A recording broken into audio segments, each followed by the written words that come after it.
आज हमारे साथ फिर से हैं एक बार पुनः कानपुर के वरिष्ठ chartered accountant CA Rajeev Kumar Gupta ji. Rajeev ji, आपका स्वागत है हमारे YouTube channel a deep dive by Deep Mishra में।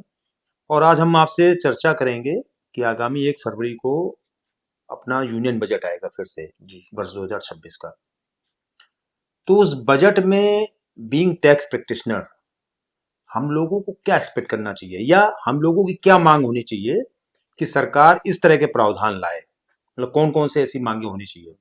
तो जिन चीजों पर आपको लगता है कि फेसिस करना चाहिए, उस पर हम आपकी राय जानना चाहेंगे। दीप जी नमस्कार। आपने जो ये बजट संध्या पर पूर्व संध्या पर जो हमको बुलाया, इसके लिए बहुत बहुत धन्यवाद।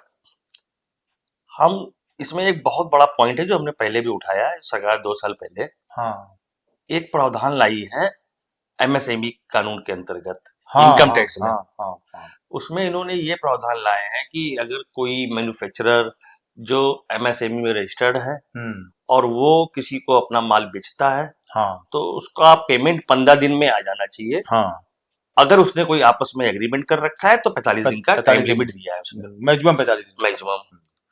और वो किसी वजह से अगर पेमेंट समय पे नहीं कर पाता है, हाँ तो जिसने पेमेंट नहीं किया है उसमें वो पूरी सेल जुड़ जाएगी उसके अकाउंट, इनकम खर्चा डिसअलाउ हो जाता है, खर्चा परचेज डिसअलाउ हो जाएगी, परचेज उसकी। डिसअलाउ हो जाएगी और उस पर आरबीआई रेपो रेट से 3 गुना ब्याज भी देना पड़ेगा, टैक्स। हाँ, ब्याज देना पड़ेगा, बिल्कुल ठीक। ये कानून शायद वित्त मंत्री महोदया इस वजह से लाई थी कि ये जो छोटे मैन्युफैक्चरर हैं, एमएसएमई वाले जो व्यापारी हैं, उनका जो पूंजी फंस जाती थी वो बच जाए, उस बच जाए। लेकिन हम आपको ये बताना चाहते हैं कि जो भारत में व्यापार का सिस्टम है, हाँ, वो सिस्टम ये चलता है कि जो मैन्युफैक्चरर से माल खरीदता है ट्रेडर, वो उधार खरीदता है, फिर उसको वो आगे उधार बेच देता है। तो इन तीनों लोगों का आपस में एक एग्रीमेंट होता है, एक आपस में कि समझौता होता है, समझौता एक तरीके का होता है कि जिसको माल ट्रेडर ने बेचा है अब आगे, उससे जब पैसा आ जाता है तो इसको दे देता है मैन्युफैक्चरर को। बिल्कुल सही। ये सिस्टम से चल रहा था, चल रहा है। हाँ, कुछ लोग ऐसा गड़बड़ कर रहे थे जो पेमेंट नहीं कर रहे थे, या कोई मैटर था उनका, तो उसके लिए गवर्नमेंट ने पहले एक एमएसएमई डिपार्टमेंट बना दिया था, जिसका काम ही यही था कि अगर कोई मैन्युफैक्चरर एमएसएमई में रजिस्टर्ड है और उसका कोई भुगतान नहीं कर रहा है, तो वो उसमें कंप्लेन करे उस पोर्टल पे उसको, और उस पर कार्रवाई होके उसका पेमेंट हो जाता, न्याय होता था उसके साथ और सब होता था। अगर गवर्नमेंट को लगता है कि अभी उसमें न्याय प्रॉपर नहीं हो पा रहा है, तो आप उसके एमएसएमई डिपार्टमेंट के एक्ट के कानून और बढ़ा दीजिए, और सजा दे दीजिए, सख्त कर दीजिए, जिससे कि कोई किसी का पैसा ना भर पाए। लेकिन ये कौन सा तुक है कि 2 लोग मिलके आपस में व्यापार कर रहे हैं, उन्होंने आपस में डिसाइड कर रखा कि हम 60 दिन में 90 दिन में पेमेंट हो गए। यहाँ फसल के साथ तो तमाम व्यापार होते हैं जिनका पेमेंट ही पैसे आता है, तो उसमें गवर्नमेंट इनकम टैक्स ले ले, और ब्याज दिलाए उसको। ये हमको लगता है कि इसको अगर ये जल्दी से जल्दी नहीं रोकेंगे, तो आगे चल के एमएसएमई में रजिस्ट्रेशन लोग कराना बंद कर देंगे। और व्यापार में जो दिक्कतें आ रही हैं इस वजह से, और प्रोफेशनल को भी दिक्कतें आ रही हैं, क्यों आपने ऐसे कानून ऑडिट में डाल दिए हैं इसको कि उस पर ऑडिट भी करें, हम लोग अपनी रिपोर्ट भी दें, अपनी रिपोर्ट भी दें, ओपिनियन भी दें, जो हमको लगता है उचित नहीं है।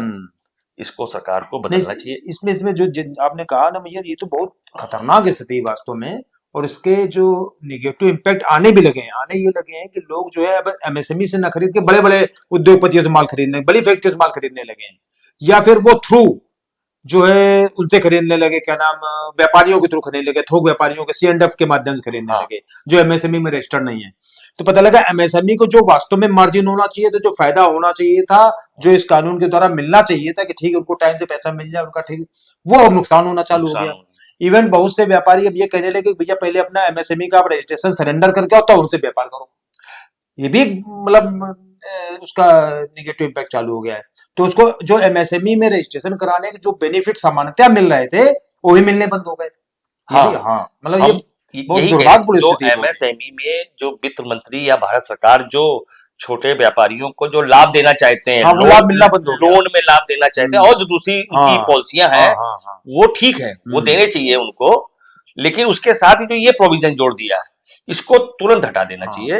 रिकवरी के अपने और दूसरे माध्यम बनावे, लेकिन उसमें रिकवरी नहीं हो पा रही है तो उस पर हम जो इंटरेस्ट दे रहे हैं उसको तो डिसअलाउ आप कर ही रहे हो, साथ में उसके ऊपर टैक्स भी वसूल रहे हो। आप क्यों आप क्यों टैक्स वसूल, आप कौन होते हो उस चीज में? भाई वो दो लोगों का आपस का, भाई आप उसको जेल भेज दीजिए, आप पेमेंट नहीं कर रहा है, वो अलग कानून आपने बना रखा है, सही है, तो उसमें करिए, आप टैक्स लेने वाले एमएसएमई डेवलपमेंट एक्ट में आप परिवर्तन करिए जिससे कि उसका पैसा प्रॉपरली वसूल हो जाए। लेकिन आप उसके ऊपर टैक्स वसूलने लगो, ये तो मतलब कोड़ में खाद जैसी स्थिति हो गई। मतलब ये तो गलत चीज है, बहुत सर बिल्कुल सही विषय है। मतलब हमें लगता है कि ये विषय एक ऐसा विषय है, इसमें वित्त मंत्री जी को तत्काल ध्यान देने की आवश्यकता है। और जितना ये लेट हो रहा है उतना ही इसका निगेटिव इम्पैक्ट अर्थव्यवस्था पर पड़ रहा है और पड़ेगा आगे। और उसके जब निगेटिव इम्पैक्ट सामने आएंगे तो वास्तव में बहुत कठिनाई आगे होगी। जिस तरीके से भारतवर्ष को 2047 में हम लोग एक आर्थिक महाशक्ति के रूप में देखना चाहते हैं, उसमें इस तरह के जो प्रावधान है विशेषकर कर कानूनों में, वो बहुत ही दुखदायी है और बहुत ही कष्टदायक। राजू जी, इसका ये तो प्रत्यक्ष प्रभाव समझ में आ गया, इसके अप्रत्यक्ष प्रभाव भी और कुछ हो सकते हैं क्या? हमें लगता है कि इसके और भी इम्पैक्ट पड़ेंगे, जो कॉन्सिक्वेंसेस जो होंगे फर्दर, वो और क्या हो सकते हैं? जी बिल्कुल, थोड़ा और एक्सप्लेन करोगे? मतलब बिल्कुल सही आपने क्वेश्चन पूछा। इसका हम आपको बता दें, सबसे पहले ये दिखने लगा हम लोगों को कि क्या महत्वपूर्ण प्रभाव पड़ने जा रहा। अभी क्या हमने बताया आपको कि एक छोटा कुटीर या लघु उद्योग वाला मैन्युफैक्चरर एक स्मॉल ट्रेडर को ही माल बेचता है, फिर वो आगे माल बेचता था। इस तरीके से कई एमएसएमई के सेक्टर खड़े थे। अब क्या होगा, सब छोटे छोटे व्यापारी सब रहे थे और सब काम हो रहा था, क्योंकि वो उधार का ही सिस्टम चला है यहाँ पर।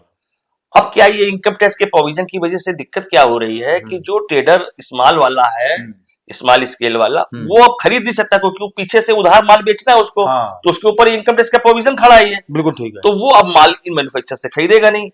तो अब इसका फायदा जो बड़े उद्योगपति हैं या पूंजीपति उद्योगपति हैं उनको मिलेगा, क्योंकि वो क्या करेंगे कि जो माल हम 20 रुपए किलो में मैन्युफैक्चरर एक ट्रेडर को आम बेचता था, वो कहेंगे कि हमको 15 रुपए में बेचो, क्योंकि आपका माल तो बिक नहीं रहा। फिर वो क्योंकि समय में पेमेंट कर देंगे, पूंजीपति हैं, फिर वो 20 रुपए का हमको बेचेंगे। पैसे क्या दिखता है तो पैसे पेमेंट पहले कर देंगे, माल सस्ता खरीद लेंगे, तो इससे मार्जिन कम हो जाएगा, इससे नुकसान ही होना है।